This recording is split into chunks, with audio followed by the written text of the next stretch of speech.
Hello, everyone, and welcome to another episode of Reel Me In, a movie podcast, where you didn't really ask for it, but hey, I'm going to give it to you anyways. This is a podcast where I talk about anything, everything, and anything about movies. Now, listen, if you were struggling across the internet and you were just looking for something really weird, like you were looking for like a pottery sale at Walmart or whatever, and you came across my podcast by mistake, and you're not really a movie fan, maybe I can convince you to be one.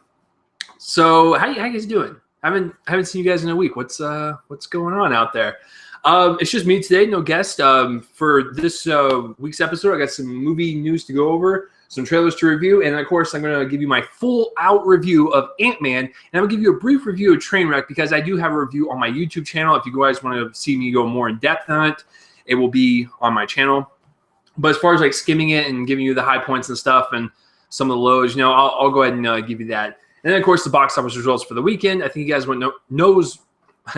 You guys knows. I think you know what number one is. It's just a matter of how much. So let's get this started. But first, there's a couple things to address. Yes, this is a Heisenberg shirt. It is basically Heisenberg in like a very religious pose, and it's awesome. I think my friend got it. Yeah, my friend got it for my birthday at Hot Topic because I love shopping at Hot Topic. And then, of course, obviously, got a haircut. I know it's really depressing because my head looks really weird now. It kind of looks like a really wrinkly, depressing penis. It's almost like, if you went to the doctor and the doctor looked straight at your dick and like, you've been diagnosed with ED. This is how it looks. It just like that's what it looks like. It looks like just a wrinkly penis that just realized it got ED. So now it's depressed. So let's get started, guys. That was not funny. Because I'm not funny, remember? I'm fucking mean and I'm fucking stale. There's a lot of people that call me that, so I had to address them because they are right. You guys are right. You guys aren't trolling me. So let's get started with the movie news, guys. The first piece, this is a very and you guys, I'm looking over here because I actually have a board now. Look at that shit. If you're watching this on YouTube, yeah, I got a board now, so I can write all my shit on there, so I can just kind of look at that instead of pulling up documents or whatever, so it's all good. Speaking of that, if you're listening on Spreaker or iHeartRadio, there's also a video link for if you just want to see the video version of this podcast. And if you're watching this on YouTube, if you want to listen to the audio-only version of this podcast, link will be in the description below. So, first piece of news. Michael Cera. He's one of those actors where, he's funny, he's charming, and he's kind of one note. But by God, if we fucking love his one-noteness. Now, I liked him in Superbad a lot, and I actually really liked him in Youth and Revolt. I think it's it's over there. It's in my collection. It's Youth and Revolt is a very weird, quirky indie movie, and he plays two characters, one of which is basically Michael Cera, and then the other one is kind of like this badass or whatever, and you're just like, Michael Cera is a badass? Come on. Because like in the movie, he has like a mustache and shit on, and he looks like just a really, really young teenager trying to act adult. It's hilarious. So, Michael Cera is just one of those guys that, when he's in something, I actually really enjoy him being in it. So, he hasn't really been in tons of movies lately. This is kind of this is a big one. He's actually going to voice Robin in the Batman Lego movie. What? And you know what's really funny is, like, I can see that. I can actually see him voicing Robin. Like, it's fucking weird, man. But then again, it makes total sense because guess who's the voice of Batman in the Lego universe? Will Arnett. What show has Will Arnett and Michael Cera been on? Arrested Development. So I'll guarantee you he probably pitched the idea of Michael Cera voicing Robin. They were probably, okay, let's bring him in for a test run, an audition. And he probably went in there and he killed it probably. So I'm actually okay with this. This actually sounds pretty fun. I can only imagine that the banter that you see Will Arnett and Michael Cera do on the show is exactly what it's going to be like in the Lego movie. So there's nothing but praise for me on this. I like it. So that's the first piece of news. The second piece of news is that Disney wants to make a Genie prequel. The Genie from the Aladdin series. And they want to show, like, multiple genies and stuff in, like, this underground genie world where they probably sell drugs and have genie sex everywhere. It's just gross prostitution. And they want to kind of see the birth of, like, just the genie and like how and why that one specific genie gets put in the lamp. Basically, the events leading up into Aladdin, which I think after they want to do the prequel, the Genie prequel, they want to immediately do a live action Aladdin, which I think will be pretty cool. I mean, they try to do that kind of with Prince of Persia with Jake Gyllenhaal. We won't discuss that ever again. I'm sorry, I just threw up in my mouth a little bit. But I think a live action Aladdin would be pretty cool if they got it done just right. I have not seen Cinderella, to be completely honest with you. I saw Maleficent, didn't care for it, and then I did not like Alice in Wonderland. So in my eyes right now, they have not made a good live action adaptation of one of their animated properties. Now, I've heard from many people that Cinderella is actually a really good one. So I don't know. I'll have to check it out. But as far as like the Genie prequel goes, sure, I guess I'm interested. I mean, it's a great idea. I just don't know how you can stretch into an hour and a half long. And let's just face it, guys. Let's call it what it is. It's gonna be really fucking hard to find a replacement for Robin Williams. It just is. It really is, because the guy was so iconic in that role. He did a few of them.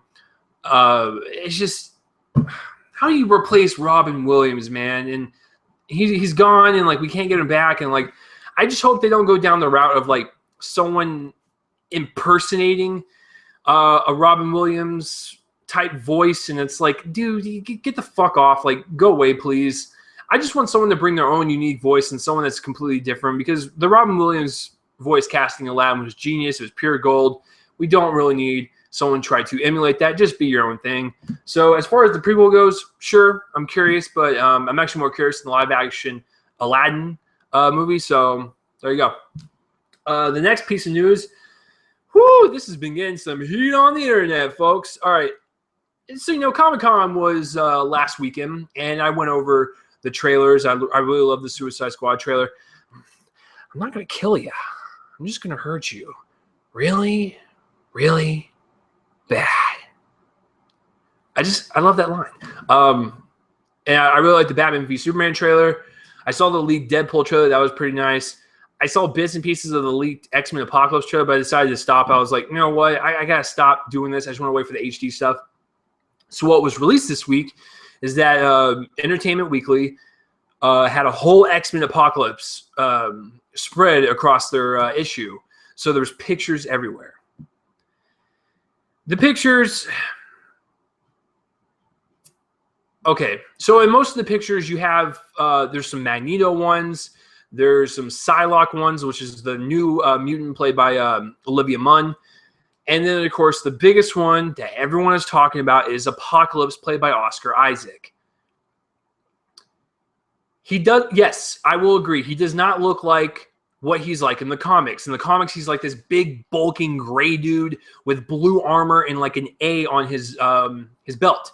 I don't know much about the comics. I really don't. I know basic stuff, and then I know the movie universe, and that's about it.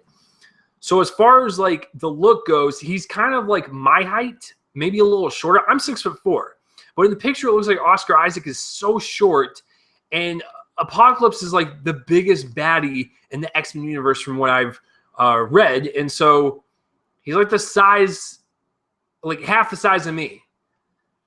And it doesn't look threatening. And a lot of people are bringing up the comparison of he looks like Ivan Ooze from the Mighty Morphin Power Rangers movie, which he kind of does.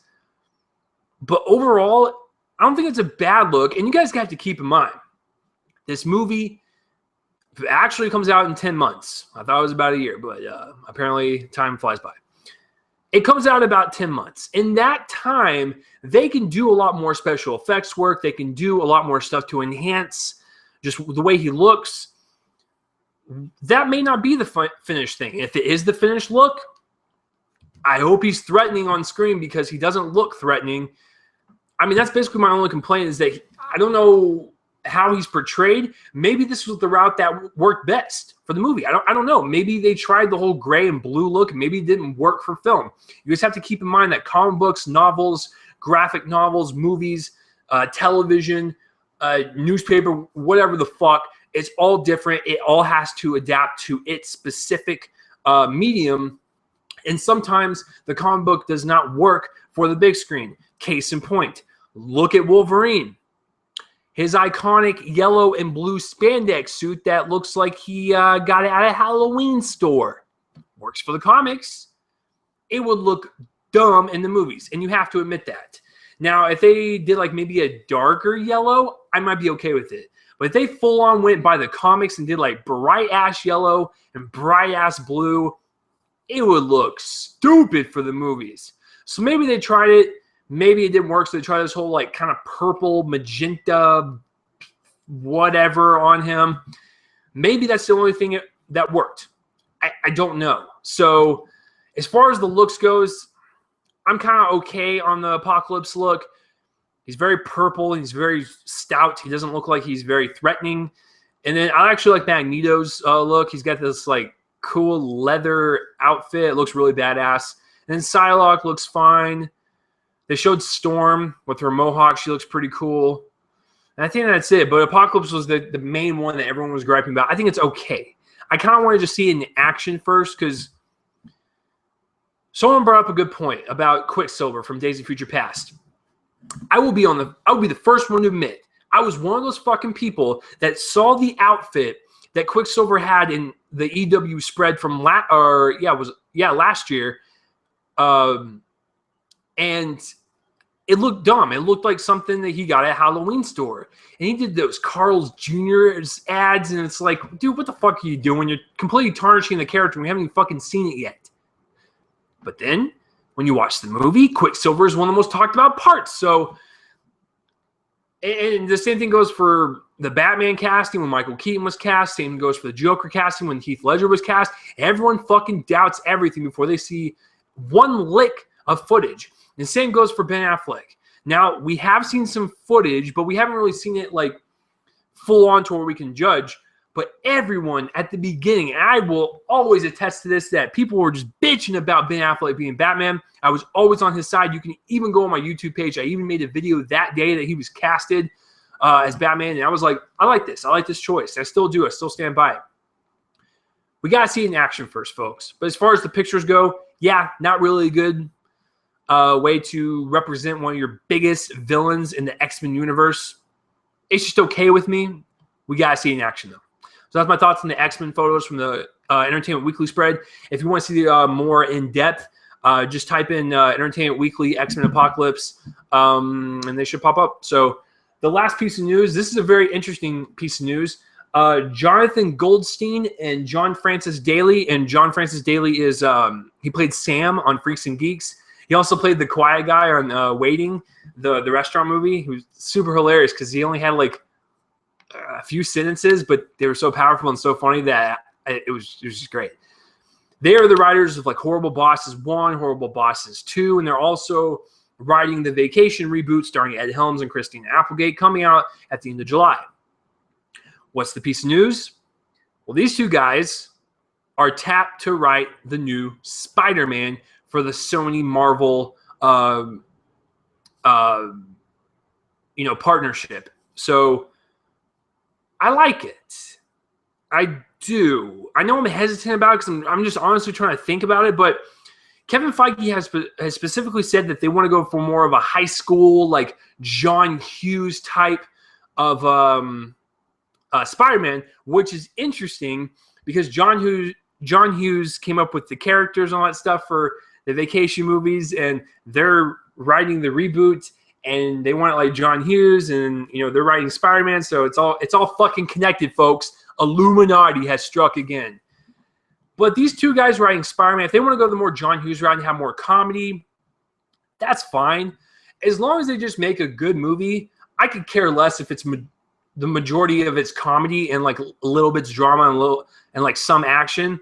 If it's just a good combo movie with good characters, good writing, good direction, good acting, I don't care. Just make a good Spider-Man movie.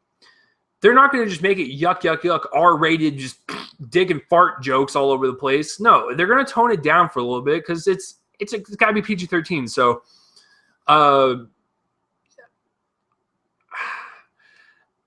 as long as they keep like the core elements there, they have a couple action sequences and they have like some hardcore dramatic moments. If they want to make the rest comedy, that's fine.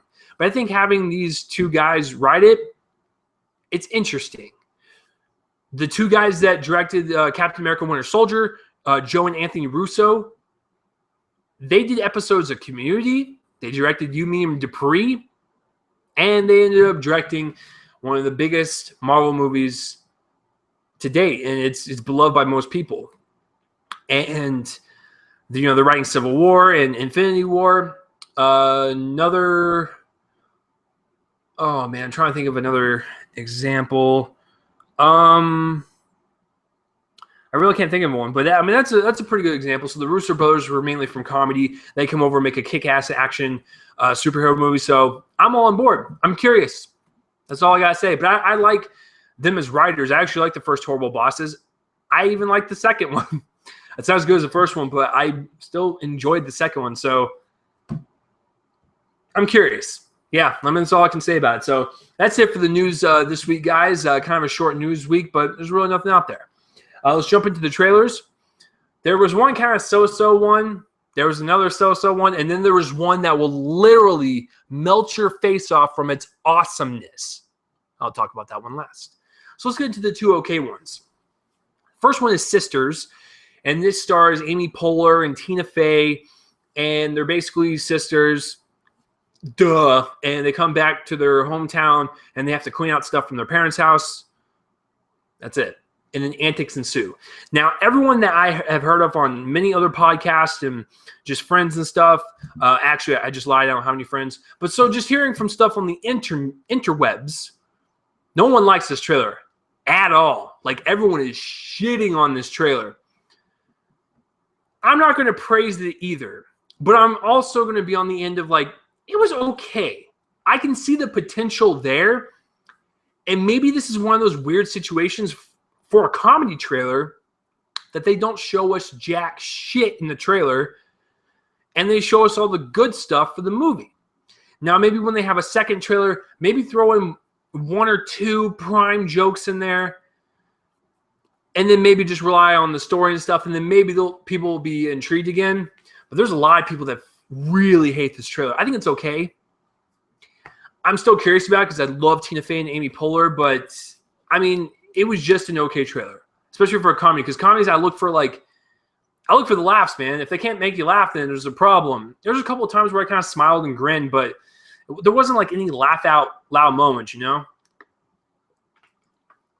So I really hope for like their second trailer, maybe they will throw a couple more jokes in there that will reel us in, but I'm okay with it.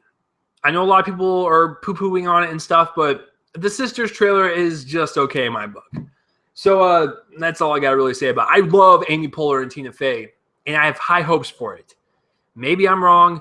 Hopefully I am. I really hope it's good. That's all I ask. Second trailer, confusing as fuck.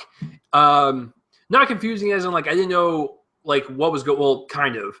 I really didn't know what the story was. There was just kind of a bunch of flashing images and stuff. This one's Joy, and this is the one with Jennifer Lawrence, Robert De Niro, Bradley Cooper. So obviously it must be a David O. Russell film. Is it?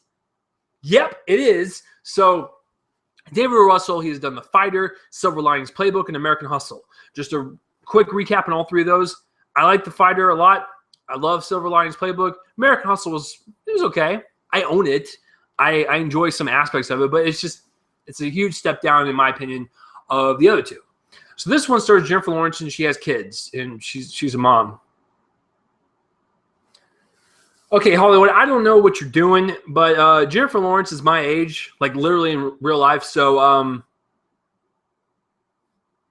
does it look like I have a family and kids? I don't. Like, my biggest struggle at night is to choose what to fucking eat for dinner and which show I'm going to watch on Netflix. That's my biggest struggle in my life. So the fact that Jennifer Lawrence has kids and a family in this trailer does not fit. And it also didn't fit in American Hustle. Okay?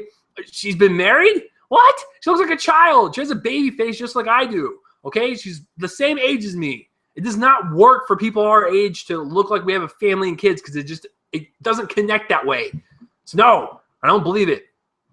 David O. Russell, buddy, I love your stuff. I really do. But please choose some different actors, or at least give them something to do. In American Hustle, Jennifer Lawrence had nothing to do. Silver Linings Playbook was probably the best use of both of them, but I don't understand why you picked those three people, including Robert De Niro, because he's been in all your past three as well. Hopefully you give people something to do in this movie, but then again, I have no idea what it's about or what it is. It was just a bunch of images, and then Jennifer Lawrence holds a gun at the camera, and it's like, yeah, that's pretty hot. But I don't know the fucking story. Hollywood, listen, if you're going to make that into a porno, Jennifer Lawrence with a gun, I call 50% story credit. So I don't know what it's about. It looks pretty good. Like cinematography-wise, it looks good. The acting looks good, I guess. Guess I have to see a new trailer or something because it's just okay. I don't know much from it. I just know it's from David O. Russell and Jennifer Lawrence and Bradley Cooper, and Robert De Niro. So that's the Joy trailer. That's from my face. You can tell, and if you're listening to this, you can hear my voice that like I just don't know what it's about, so I can't really tell you much. So there you go. And the last trailer. Okay. So I was sitting at work on my lunch break. And, went on YouTube to watch some stuff while I ate my lunch. And I came across the Revenant first trailer. I was like, oh, shit. It's the Alejandro Inarritu movie. This is the guy that just won the Best Director Oscar and Best Picture winner for Birdman for last year. And hold up. Holy. Oh, man, that was a weird sneeze. That was like it went out and then went back in. Woo, that was okay. So The Revenant stars Leonardo DiCaprio and Tom Hardy, and Leonardo DiCaprio is basically running from people, and he's going on a revenge spree. So the first trailer drops, and like I said, Inarritu, he did Birdman. I really like Birdman a lot. It wasn't my favorite of last year. That still goes to Whiplash. Well, Birdman was a very good movie, and I own it. So it's not like I'm dissing it. I like the movie quite some. So the fact that Inarritu was doing The Revenant, I was super pumped for it. This trailer was fucking awesome, and it just takes your breath away. Your breath away. It does. It is so gorgeous. Emmanuel Lubezki, this fucking guy is one of the best cinematographers in the world. And he did the cinematography for Birdman, and Birdman is so fluid. It's so natural and just so much with ease. It just feels like a floating cloud going through these people's lives. And that's exactly what The Revenant felt like. One, they used natural lighting in this movie. So everything you see from the woods to when they're outside beyond the trees, everything you saw from the sun was real. I'm sure there was a little color correction and some post work, but it was natural lighting. And it looks gorgeous. It looks so real and authentic and raw and like in your face. This trailer takes you and puts you in this situation. I felt like I was transported back in time, and I was plopped onto this event, and I was in the moment with these guys. I felt like I was watching some history unfold with real people. I love the natural lighting to it. I love Lubezki's floating cinematography where he's probably got on a monopod and he's just fucking going around following the actors, and it's so smooth, and it's like a surreal dream, man. It's just so fucking surreal to watch that trailer. It was unreal to a point where it looked real. What the fuck? I don't even know what I'm talking about anymore because I just love that trailer so much. It's a very good trailer, guys, and it looks like this is a shoo-in, a fucking shoo-in for best cinematography at the Oscars. It's going to win it again because Birdman won cinematography, so I think Lubezki's going to take a doubleheader. Well, that's not sexual. He's going to win 2 Oscars in a row. As far as Leo goes, listen, Leo, I fucking love you, man. I love every single thing you're in, excluding a couple of movies. I seriously think you should have won the Oscar for What's Eating Gilbert Grape. I loved you in Wolf of Wall Street. I love you in The Departed. I love you in basically everything you've done with Martin Scorsese. I love Titanic. I like you, dude. But this is another competitive year. I don't know if you're going to fucking win the Oscar for this. It looks like you're trying super hard. It looks like Tom Hardy might get a supporting actor. But Leo, dude, every time you're in a movie, I enjoy everything you're in, but you are competing against top-notch people. You were There was a guy that like walked past my window and it was really strange. It scared the shit out of me. But you are in movie after movie and you try so hard to get that Oscar. But every year you try, it is so competitive. You're probably not going to win it this year. I hope you do. I really do, because I want it to be your year. You deserve it, dude. You really do. So it looks gritty, looks raw. The cinematography is gorgeous. It will literally take your breath away. It looks like it's just a really cool Western thriller. Please, for the love of everything that is holy, if you are a movie fan, check out The Revenant. It's Revenant. Please search that on YouTube and watch it. Your face will just melt of just glorious cinematography. So that is it for all the trailers this week, guys. The Revenant. Fucking A, man. So that was my favorite trailer, obviously, of the week. The other two are So that's it for the trailers, guys. So you guys ready to get into the bulk of this this podcasto? Is it? What's the Spanish word for podcast? I don't know. I sound ignorant and it's super white right now. So the podcast. What's the meat of the podcast this week? Well, of course, Ant-Man, and I'm going to review Trainwreck. Woo! Let's fucking do this. Sorry, I had to take a drink. My throat is severely parched right now. Ant-Man. Now, yesterday I did my top 5 Saturdays live video with Brian Sudfield, like I usually do every Saturday. And we did our top 5 Marvel Cinematic Universe films. I did not put Ant-Man on there because I had not seen it. I literally saw it today on Sunday, July 19th. Brian put Ant-Man in his list. He put it as number 3. So I was thinking to myself, holy shit, I'm about to walk into something really good. And you guys know it by now. If you're one of those hardcore listeners to my podcast, God bless you. Why are you listening to this? But you guys fucking know that I'm pointing my finger right here so you can see it if you're watching the video. I'm a huge Marvel fanboy. I'm a huge DC fanboy. Now, I'm not going to sit there and tell you I'm a huge comic book fan because I can't really justify that. I have read 3 comic book things in my entire life. I read the first issue of X-Men, I read the first issue of Hulk, and I read The Dark Knight Returns from Frank Miller. So I have read a few, but I can't call myself a comic book fan. I am a Marvel cinematic fanboy. I am a DC cinematic fanboy. That's what I can claim to fame because I love these movies. I love just watching every single installment and how they're connecting. I can't wait for DC to start theirs off. I can't wait for X-Men, Deadpool. I love it all, guys. I really fucking do. So Ant-Man. Avengers Age of Ultron came out in May. So literally 2 months ago. And I really loved Ultron. It's my second favorite one of Marvel, period. I really love Ultron. I gave my justifications why I like it and why I like it more than the first one. So how's Ant-Man? It's a new hero. It's standalone.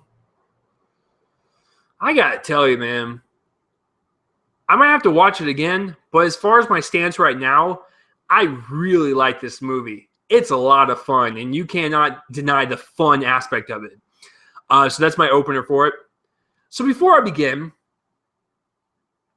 you guys knew the whole story about this movie, right? Where Edgar Wright was making this movie for like 8 years, and him and Marvel just didn't really see eye to eye in terms of the way Kevin Feige wanted the universe to go. It was not fitting with Edgar Wright's vision, so Edgar Wright pretty much parted ways.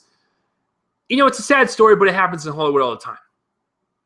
There are some people out there, and I'm not going to mention any names. And if you want to come fucking yell at me, come fucking yell at me, because I didn't want to type back because you were just throwing people under the bus left and right. So there's a person on my Facebook list, and don't worry, he knows who he is. But guess what? He doesn't listen to this because he doesn't. So he's not going to ever find out about this. He said he was going to boycott not watching Ant-Man because Edgar Wright left the project. He's going to put his foot down and just not going to watch it. It's just... Okay. I understand why Edgar Wright left. I honestly do. And it sucks ass. It really does.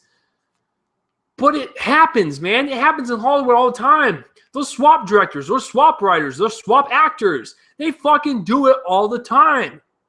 If you were curious about the movie and the subject matter and the hero at play, you should have just saw the movie. But instead, you're whining like a little fucking baby because, oh, a director's not directing anymore. Oh my God. Listen, I love Edgar Wright as much as the next cat. I have all 3 of his fucking movies. But you can't sit there and tell me that you were still not interested in it because Edgar Wright did have his hand in it. Yeah, when he departed, they brought a couple of new writers on, Adam McKay and Paul Rudd, and they probably cleaned it up a little bit. Did they change much? Probably not. They probably kept about maybe, I would say 30 to 40% of Edgar Wright's script. They probably did. Because when they do rewrites, they have to change stuff to fit the universe. Kevin Feige wanted Edgar Wright to do Ant-Man way back in the day around Iron Man time, which was 2008. I hate to inform you, person on Facebook, it's 2015. It's been 7 years since the first Iron Man. A lot has changed in this universe. And you are getting angry at Kevin Feige for being abusive and kicking him off the project. Do we know like the specifics behind closed doors with them two just talking? Probably not. But we know the basics. It did not work for the universe. Edgar Wright walked. That's all you need to take from that story. I wanted to see Edgar Wright's version as much as the next cat. But this version was still pretty damn good. And if you watch it, you can see some of Edgar Wright's tone and just dialogue. And you can kind of see where he would have gone with this. And it probably wouldn't have been that different, to be honest with you. That story that's set in place in Ant-Man, I'll bet you 80%. I'm 80% sure that is mostly Edgar Wright's story that he wrote with Joe Cornish. As far as the screenplay goes with dialogue and stuff, yeah, they probably altered that quite heavily. I'm not going to lie. But this notion of I wanted to see Edgar Wright's version and then you're not going to fucking see it because he left the project of what Kevin Feige did, that's bullshit, man. Kevin Feige is the head of the studio for a reason. He has to be the one in charge. He can't let directors walk all over him. I'm sorry if you think that's abusive, but this guy is in charge of this entire fucking studio. And even he has a boss. He has Bob Iger to answer to, the head of Disney. When Kevin Feige has to make a ruling and he has to put this universe in a certain direction, he has to do that. It has to make sense for all these movies to tie into each other. So he has to be that first line of defense to go, you know what, Edgar Wright? I really like what you did, but we're going in a direction now where this isn't going to really fit. And Edgar Wright was like, okay, I'm probably going to go with them because I just don't agree creatively. Not a problem. Kevin Feige's the boss. Edgar Wright was a contract. He was a contract employee that Kevin Feige sought after to bring him in, but things change. That's the way it goes, folks.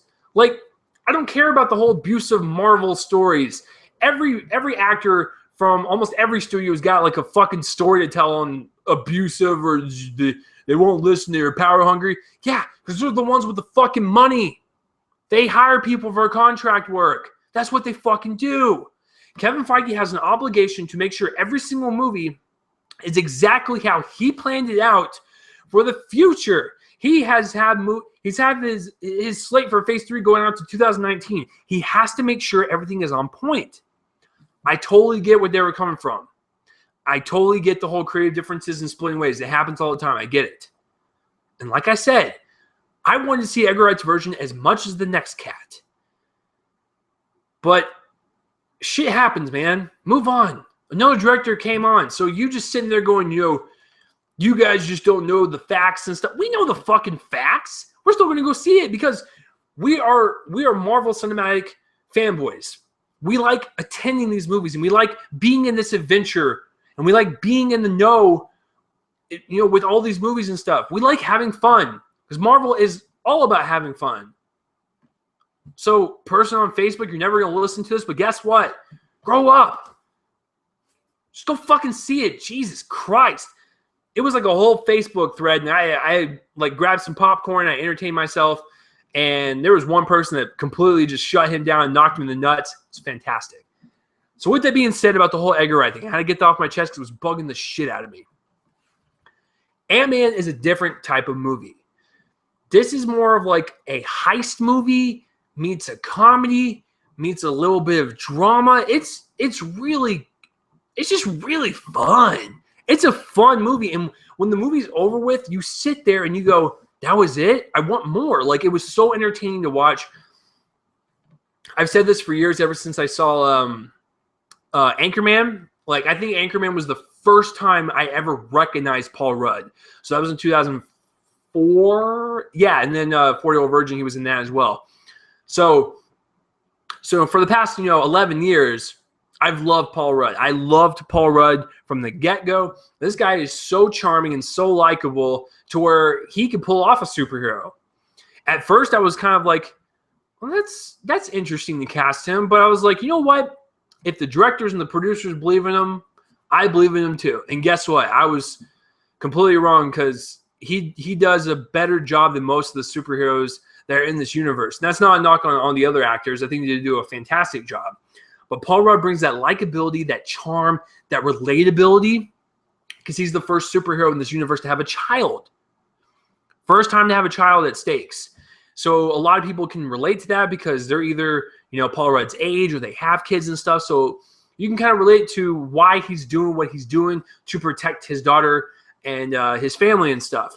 And I really admire that. He does a really good job. He brings that vulnerability. He brings the action, the kick-assery. He's fantastic. So with that being said, let's break this sucker down, shall we? Now, it's directed by Peyton Reed, and the only movie I've ever seen from him is The Breakup, and I think it's in my collection somewhere. I haven't seen it in a long, long time. So that's all I had to base the directing on in terms of what he's done in the past. I think he does a pretty good job here. He sets up everything very well. Everything makes sense. It flows well. It's very fast-paced. It's very energetic. Even with the slow parts, it's still energetic because you're just so intrigued about the story and the characters that he creates like one of the fastest, most entertaining movies of the summer, hands down. So Peyton Reed, good job on the whole pace and everything. As far as the tone goes, I like the whole comedy and action aspect, and I think the action scenes are done so well. It's done with macro photography, which means it's actually shot like on these things that Ant-Man's on. So when for the very first time, this is in the trailer, it's not a spoiler, very first time he shrinks in the bathtub, when he presses the button, he shrinks down, and then he's the size of an ant. He's at the bottom of the tub. What you see is actually the tub. It's some of it's probably CGI, but for the most part, it's actually a picture of the tub, that much in depth and out of focus and stuff. So it looks really cool. It looks realistic, and I'm glad they kind of went that route for the action because it's kind of more grounding in terms of Ant-Man's abilities and powers. So I really love the action just when he shrunk in general. I loved it. And then, of course, they CGI'd the ants. Okay? That wasn't macro photography. But then again, I don't know. They could have gotten some Jedi mind fucked ants and just trained them like Chris Pratt and his Raptors and actually ran with Paul Rudd in the suit. That'd be pretty badass. So as far as the action goes, it's great. The comedy's great. The pace is well done. I love the tone. So I think that's pretty much it for the directing. So as far as Peyton Reed goes as a director, I think he did a pretty good job for this movie. It might just be one of my favorites of Marvel's standalone wise. And I think that has to do with the whole, first phase was all Iron Man, Hulk, Captain America, Thor. Even phase 2 was Iron Man, Thor, Captain America. And as soon as we started getting to Guardians of the Galaxy and Ant-Man, we started seeing more of a fresh take on superheroes, and it actually made us appreciate it even more. And I think that's kind of the effect it had on Ant-Man, was it was so new, so unique. Now listen, I told you guys, I'm not a comic book geek. I cannot use that street cred. But I am a movie nerd, and I love this cinematic universe. So I did do research, and I know the characters Hank Pym, Scott Lang, and in the movie Hope is Hank's daughter. We have Darren Cross, who's the villain who plays Yellow Jacket. So I know certain characters and aspects of the Ant-Man universe, but all I have to do is go off of the movies because that's all I know. But as far as the direction goes, Peyton Reed, fantastic job. Let's get into the acting. Paul Rudd, oh man, he might just be my favorite. Besides, like Chris Evans and Paul Bettany are my favorite ones so far. Maybe Elizabeth Olsen as Scarlet Witch. I think they're my favorite ones. Paul Rudd might be up there because, like I said, this is just a guy who is good at what he does, which is hacking into shit, stealing shit, and he has a daughter, and he actually has motivation to do his things and why he gets in trouble. He steals stuff. Yes, it's wrong, but he does it for his daughter, so we can sympathize with him even though we know that he's doing shitty things. It's like, listen, I understand where he's coming from. He's got hard times going on, so it's totally okay to rob stuff. I know it's weird to say, but I'm okay with it just because he was so likable. Like, even if he said, I stole some stuff, it's Paul Rudd. The way he would deliver that to you, it'd be like, Paul, I don't believe you. You're charming as fuck, though. So I think Scott Lang is a very good character. Michael fucking Douglas did such a great job as Hank Pym. There was a lot of emotional weight there because the one thing I like about this film, this is the first time we see Ant-Man, period. This wasn't an origin story. Hank Pym was the original Ant-Man back in the day. And so he retired. He kind of put his suit away, locked it up, make sure no one would get that technology. And he wanted to pass it on to someone to take down Darren Cross, who was an apprentice to Hank Pym and basically stole his idea and tried to mimic his own shrinking costume and powers and stuff. And he creates Yellow Jacket. So Hank Pym's like, you know what? I need someone to fucking fight this guy. So he brings in Scott Lang because he believes in redemption. And he realizes that he wants to do this for his daughter. And, he's got his own father-daughter stuff going on. It's just a really interesting, deep-layered character that you kind of want to know more about because the way his character is presented is that he's been in this universe for quite some time because he spies in this movie at everything. He knew where the Avengers were during Age of Ultron because they mention it in the movie. So it's like, okay, so did you know about all of the Winter Soldier stuff and the Dark World stuff and Iron Man 3? It's just really fascinating to see how far Ant-Man actually goes back. And don't worry, guys, this is a spoiler-free review. I won't spoil anything. The whole reference thing, you guys knew there was going to be references, so it's not a big deal. So Michael Douglas, great character. Evangeline Lilly, I liked her, but I didn't really love her. She was kind of like I hate to use this word, she was a snarky bitch, and I get where she was coming from, but it kind of made her character unlikable. And then towards the very end, she kind of learns a little bit more about why her dad kind of lied to her. And it's like, okay, I can kind of understand you now, Daddy. But as far as the beginning goes, she was a bitch. I just didn't like her. As far as like setting up her character for the future, super stoked. I cannot wait for that. And I can't wait to see her relationship kind of flourish with Hank Pym and Scott Lang and stuff, and just kind of see that kind of take a hold of itself. Corey Stoll. I love the dude so much. I really do. The first time I ever saw him was in House of Cards, and I was so blown away. He actually was my favorite character in season 1, even more so than Kevin Spacey and Robin Wright. I felt like Darren Cross. Darren Cross plays Yellow Jacket. He's the villain. He's the guy that basically steals Hank Pym's technology for the Ant-Man suit and tries to recreate his own with Yellow Jacket. He wants to make it like a global thing and make it like a militant thing where he'll create thousands of them and he'll use it as weapons and stuff. I just felt like his character was underplayed. It was underused a little bit, and it was kind of a one note. When I got out of the movie, I was kind of okay with it because his character's all about, he wasn't really loved by his mentor, so he's kind of throwing a bitch fit and he's going off and doing his own thing. I totally get that. You're pissed. You want to show the world. And he's power hungry. He really is. He wanted to take over the world with Yellow Jacket suits and stuff.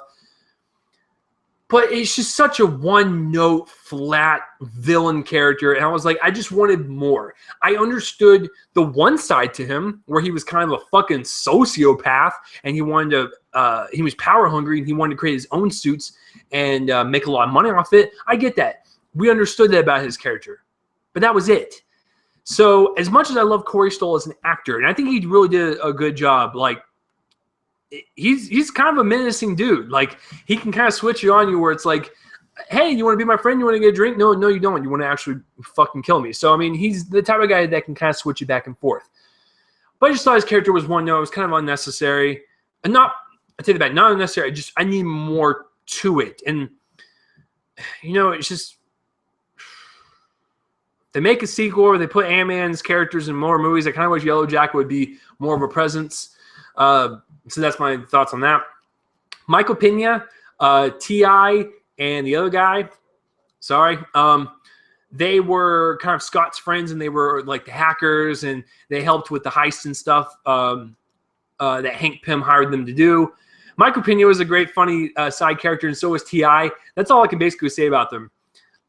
We don't really know much about their characters except like they're friends with Scott and stuff, and they're really good at what they do. They're just funny sidekicks, and I think that's okay for this type of movie.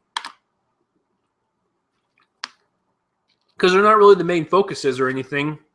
So to have them as funny sidekicks, I was totally okay with. Is that it for the actors? And then, of course, you know it's a Marvel movie, so there's plenty of cameos from other movies and stuff, and everything ties in very well, so I'm not going to spoil them here.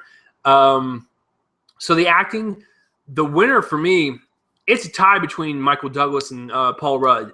But I think they do a fantastic job, one being the grandfather of the Ant-Man suit and one being the young grasshopper. So I think the acting is all around strong, except for Corey Stoll. Kind of watched a little bit more there, but I understood where his character was coming from. Just kind of a one note on why he was doing it. I just wanted more. As far as the cinematography goes and like the action stuff, it's really well done. The thing with Marvel movies is they aren't like really dark. They're kind of like bright and, you know, colorful and stuff. And the cinematography here is kind of bright and stuff, but it's all about, like, the cinematography is fine, but it's all about the action scenes. This has got to be one of the best, like,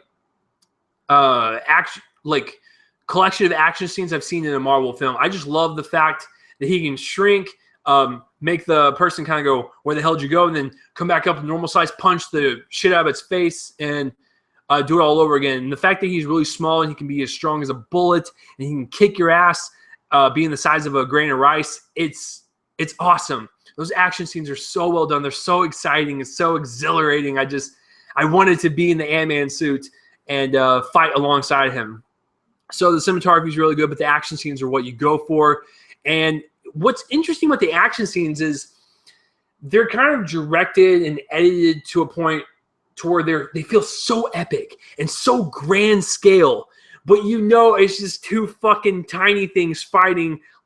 Like, seriously, there's only like 3 like action set pieces, one of which is in a building, the other one is in a helicopter, and then the other one's on a play set, like a train play set. And it's like, those are actually really small compared to like the rest of the world and stuff, like, you know, what the Avengers do and save cities. These two guys are fighting in a fucking children's bedroom. So it's funny, but it's still exciting. It feels like it's on a grand scale, but it's so tiny when you really think about it. So love the action sequences with that macro photography.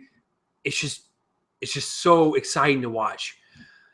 And as far as the editing goes, like I said, I think it's really well paced. Even for its like dramatic stuff, I don't think it slows down one bit because I was so intrigued about these characters. Like, there's one pivotal scene with Hank Pym and his daughter Hope, and it's really kind of emotional, and I really like the way that was set up. And that was like the only slow part in the entire movie, and yet that was fast to me because I was so intrigued about the backstory of like what happened to the Hope's mom and stuff, and Hank Pym's wife.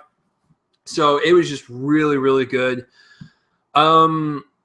Did I pretty much nail everything? Music's good. Stay for the credits if you guys do see this movie. There's one mid-credit scene, and there's one post-credit scene where there's one right after the credits. They're both good. I'm really excited for Civil War. Ant-Man's going to be in Civil War.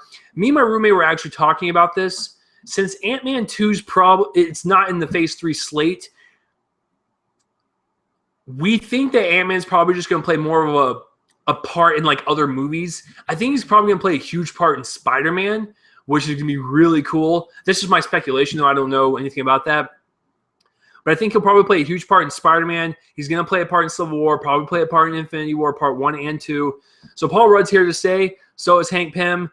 I mean, overall thoughts, I had such a fun time with this. It's a great heist movie. It's so different from Marvel. Just like when we saw Guardians, it was such a completely different, like, Marvel movie that you just can't help but not like it.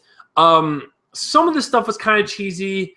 Some of the things was kind of like, you know, like it had to happen, like it was too convenient, I guess. And some of the stuff was kind of stupid, but I still overall had a very fun time. It might be my top 5 favorite Marvel movies. It's by far one of my favorite standalones. I love Paul Rudd as Scott Lang. I cannot wait to see where they take this character. There's going to be so much at risk for this character. Him with his daughter, him and his relationship with Hank Pym, him and his relationship with Hope. Like, it's going to be intense. It's going to be a really great character to be explored. And I cannot wait. This was a great movie to kind of set up that universe. And Civil War, guys, it's coming out after Ant-Man. So, I don't know, my score. I'd probably give it. I think this is pretty fair. I'll give it an 8 out of 10. You know, for the reasons of like the villain and stuff, and you know, some of the convenient stuff and some of the stupid stuff. That's why I had to drop it down a little bit, but it's still a fun movie, guys. Like, if you're pissed off about the Edgar Wright thing, still go see this.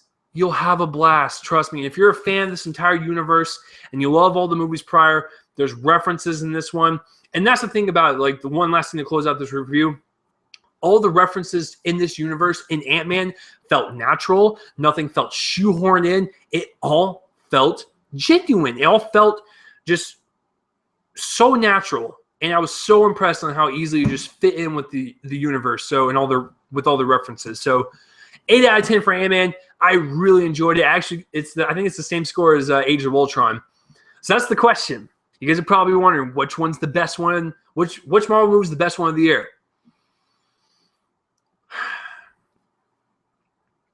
I really love Age of Ultron. I really contend that it's actually better than the second one. It's one of my favorite Marvel movies. Got to give it to Ant-Man, though. It was so different and so unexpected that I gotta give it to Ant-Man over Age of Ultron. It's my favorite Marvel movie of the year. It's just a fun time, guys. It's what we go to the movies for. We go to imagine ourselves and imagine ourselves in that fantasy universe, taking ourselves out of reality, and this certainly does, especially with the action scenes, because I wanted to like fight along with him and stuff, and I love the shot in the trailer of Yellow Jacket like going like this, and the camera is going from the ground up, and it's like showing the upwards angle or whatever. It's such a badass shot, and it's in the trailer. You see it a million times, but when you see it in the movie, it's like, Yellow Jacket, you got a cool fucking suit, man. Like, that's what I told my roommate. I love Ant-Man. I love his character. I love his powers, but Yellow Jacket had the cooler suit. So 8 out of 10 for Ant-Man. Cannot wait for Civil War. I'll think about it, but it might be one of my favorites of the whole cinematic universe. I just enjoyed it that much. And plus, it's Paul Rudd. He's one of the most likable guys ever. So what did you guys think of Ant-Man? Have you even heard of it? Of course you've heard of it. If you've seen it, let me know what your thoughts down below in the comments section. And just let me know what you thought about it. So let's get to Trainwreck. Trainwreck was the other movie that came out this week. And like I said, my full review is on my YouTube channel. It's like, I think 12 minutes long if you want to see me go more in depth with it. And I also did a review for it on We Live Film. So I've already done 2 reviews. So basically, Amy Schumer wrote this movie. She's in this movie. Stars Bill Hader, LeBron James, Brie Larson, and Mike Birbiglia, and a bunch of cameos. Amy Schumer does not believe in monogamy. Her dad, played by Colin Quinn, tells her that monogamy is not real, it's fake, and this is when she's a young child. So she goes throughout her whole life just screwing a bunch of dudes and just living her life because she feels a little empty inside. I gotta tell you, this is directed by Judd Apatow. This is probably my second favorite Judd Apatow directed movie. My first one will always and forever will be 40-Year-Old Virgin. It was Knocked Up in the second place. I might put Trainwreck at number 2, then Knocked Up at number 3. And then This Is 40 at number 4, and Funny People at 5. Even though I've enjoyed all 5 of his movies, folks, I have no problems with the links. Everyone's got a problem with Judd Apatow's time links in all of his movies because they're all like 2.5 hours long. Doesn't bother me. I enjoy it. He basically captures life on screen. But Trainwreck was different because Judd Apatow is the type of filmmaker. He's the type of filmmaker to where he will create a movie like This Is 40, where it feels so genuine and like real life. That's probably why it bored most people, because it was like watching a home video. 40-Year-Old Virgin, yeah, it's kind of based. It looks like it could be based in real life, but it's more of a fantasy. Trainwreck is kind of walking that thin line of both. It's got the romantic cliches in it and walking that thin line of like a fantasy romance movie. But at the same time, it's also going against some of the grain and trying to make it as grounded in reality as possible. I think Amy Schumer is funny. I also think she's a very good-looking woman. I know. Shocking, right? I think she's actually pretty. So, but she's not like a supermodel and like not like what Hollywood likes to put in their movies.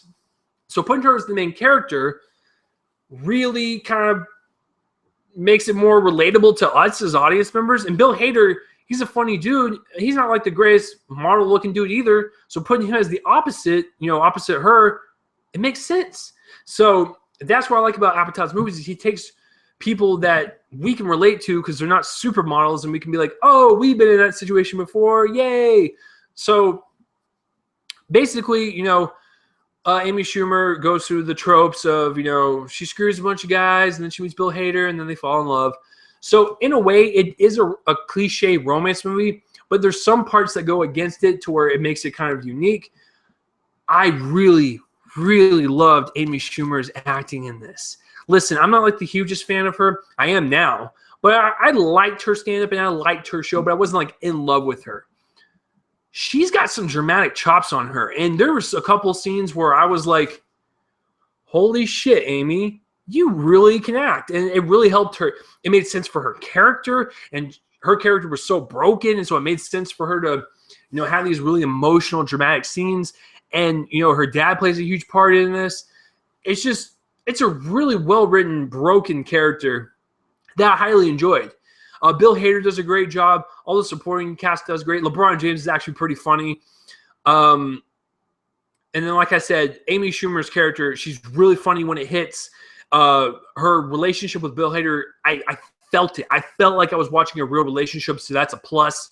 And then her dramatic stuff really worked. Her dad was very important to her character. Just everything that was happening made sense for her character, and there was some really good development there. It's really rare when you see it in comedies, but I think Amy Schumer totally nailed it because she did write it. So overall, I gave that one an 8 out of 10 as well. This was just a good weekend, folks. This was a good weekend for movies. I'm really impressed. I loved Ant-Man. I love Trainwreck.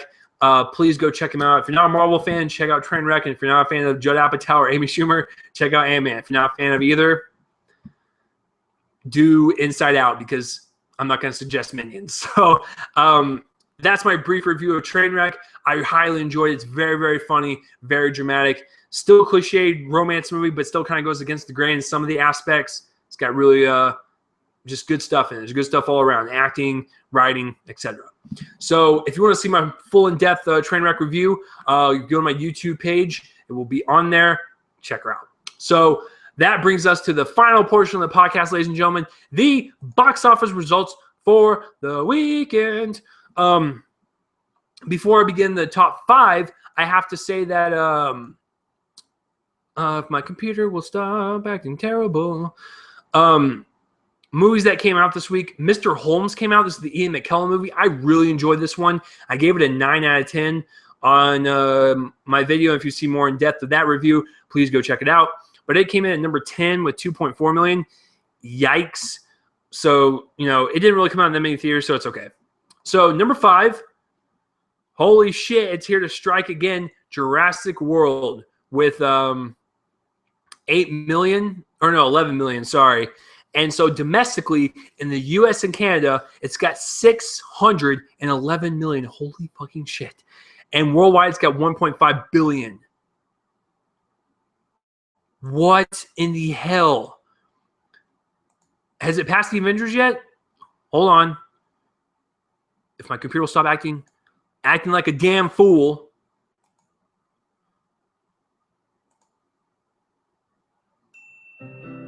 A lush green smoothie is a really fun and delicious way to pack in a huge handful of spinach. Hearty greens, you're going to get all those. What the fuck? Guys, this is what happens when you have pop-ups on your computer. I apologize for that. So Jurassic World's got 611 domestically. The Avengers has 623 domestically. It actually might catch up and be the third highest grossing movie of all time. Wow. Age of Ultron is actually number 8, and it's only 4 million away from beating Star Wars, the fourth one. That's crazy, man. That's so much money. Fucking A, Jurassic Park. Fucking A. So Jurassic World, number 5 with 11 million. 11.4, excuse me. Number 4 was Inside Out with 11.6 million. There's no budget on this, but domestically it's 306. Worldwide it's 490. Excellent numbers. I love the movie. Number 3, Trainwreck with 30 million. Not bad. Because I think This Is 40 only premiered at like 20-something million dollars. It was probably 30, but I don't think it was 30. But Trainwreck, no budget on that. And it's only made domestic numbers. No worldwide numbers. Oh, and I forgot to mention, while I'm looking at the runtime, it is one of the shorter Judd Apatow movies. It runs right at 2 hours, so I don't know if that helps your cause if you're a Judd Apatow hater. So there you go. So yeah, 30 million for Trainwreck for number 3 spot. Number 2 is Minions. Damn. Last weekend it made like 110 million. This weekend it dropped about 56%. Made 50 million this weekend. That's crazy. No budget on it. Domestically, it's made 216. Worldwide, it's made 625. So, it's catching up pretty fast. Despicable Me 2, I think, made $980-something million worldwide. So, it was really close to $1 billion. So, Minions might do that. And then number 1, you guys know it, but how much did it make? It made $58 million for Ant-Man. That's pretty good for that movie. A lot of people are expecting 40 or 50. It's pretty close to 60, so I'm actually pretty surprised. Excuse me. The budget on it is 130, so double it to break even because you got to take cuts from the theaters and stuff, and you got to add the marketing. So it's probably 270, 280 to break even. Right now, worldwide on its first opening weekend, it's made 114 million. I could be wrong though. I think it opened in foreign territories last weekend. That's usually what Marvel movies do. If not, whatever, it's still 114. So it's got a while. It's got ways to go. They might lose a bit of money on it, but then again, we said the same thing about Guardians, and look at that thing. It held into the number 1 spot for like 4 or 5 weeks, and it was one of the highest grossing movies of 2014. So yeah, I mean, it made like over 300 million, which I don't think this is going to ever make domestically. It made like 700 million worldwide, but as far as like domestically, don't know if it's going to probably reach that. If I had to guess, maybe 200 million max domestically. Probably not. It'd probably be like 175, but I'm gonna say 200 just to say 200. So I'll probably make 200 domestically max, probably 175, but it'll probably around the area. So not bad. Not bad for Ant-Man. Still got a long way to go in terms of, getting its money back and stuff. But, making 58 for its opening weekend, not bad. So that will do it for this week's episode, guys. I want to thank you guys for listening, or if you're watching this on YouTube, watching it. If you guys want to follow me on Twitter, it's @RealChaseLee. Facebook, facebook.com/RealReviews with Chase Lee. YouTube, Shabutnik75. All of the links will be in the description below, so it's easier just to click on it. And once again, if you're watching this on YouTube and you want to listen to the audio-only version of this podcast, link will be in the description below for that. If you're listening to this on Spreaker, iHeartRadio, or if you want to watch the video version, link will be in the description below. The intro and the outro music is provided by my friends band Fervent Roze. If you want to know more about their band or listen to more songs, link will be in the description below for that. You can check them out. Next week, oh, God help me, it will probably be over Pixels. Because my roommate wants to see it. And I think Southpaw also comes out next weekend. So I'll probably see Southpaw and Pixels. I'll probably have a double header like I did this week. So yeah, Southpaw and Pixels will probably be next week. So tune in next week for episode 88. This was episode 87. Holy shit, we're getting close to that 100, guys. So I will see you guys next week for another episode of Reel Me In, a movie podcast where you didn't really ask for it, but hey, I'm going to give it to you anyways. And if you are not a movie fan, maybe I just convinced you to be one. Hopefully you stuck around. I want you to click that follow button, follow me, like this, share it, comment, whatever, spread it around and tell them that there's a new podcast on the movie block and it's taken over. It's not really. I've been doing this for almost 2 years and I haven't really gotten far. But if you want to share it to your friends and stuff, please do so. If not, it's still fine. I still love you. So I'll see you guys next week for another episode. I'm Chase Lee. Have a good night, good day, whenever the hell you're listening to this. Peace out. You guys are awesome. Goodbye. Let's play the outro music.